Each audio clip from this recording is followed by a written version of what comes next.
Mescid-i Aksa, ey semavi dinlerin dünyadaki beşiği, ey miraca açılan kapıların eşiği, sen ki Mescid-i Aksa, sen ki tevhid simgesi, sahabe-i kiramın namazda ilk kıblesi. Ey çevresi mübarek yüce Mescid-i Aksa, utanırdı insanlık sana ibretle baksa.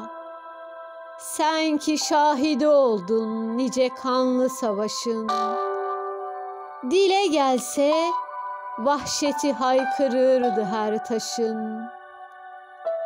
Ne yazık ki bugün de aynı vahşet sürüyor, cinayetle beslenen gözleri kan bürüyor.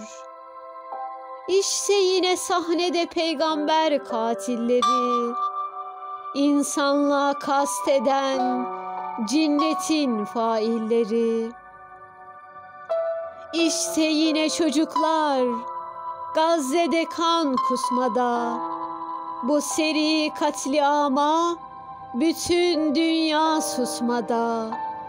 Yine rekor peşinde zulüm şampiyonları, Siyonist eşkıyanın küresel piyonları.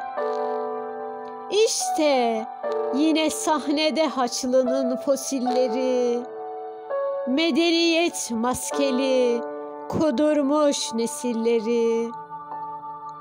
Yine tarih tekerrür, yine küfür tek millet.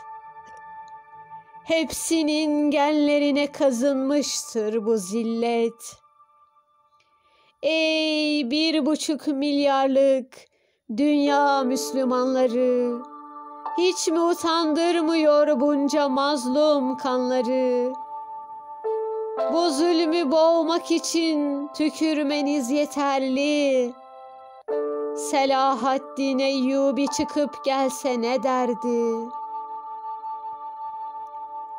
Ey petrol kralları, saray hanedanları, bir düşünün Kudüs'te cihad eden canları. Kim saçtı üstünüze bu ölü toprağını? Yoksa kopardınız mı Kudüs'le din bağını?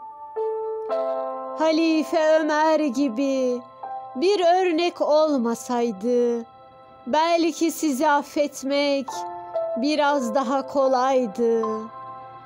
O adalet severdi, o Hazreti Ömer'di.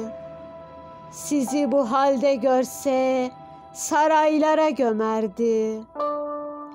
Ey mahşere inanan dünya Müslümanları, bırakın o münafık tahtına tapanları.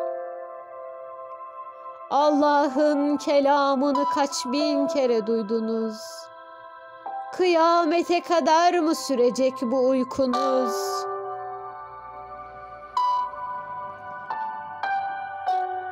Filistin'de taş atan çocukların aşkına, bu apaçık gafleti görün Allah aşkına.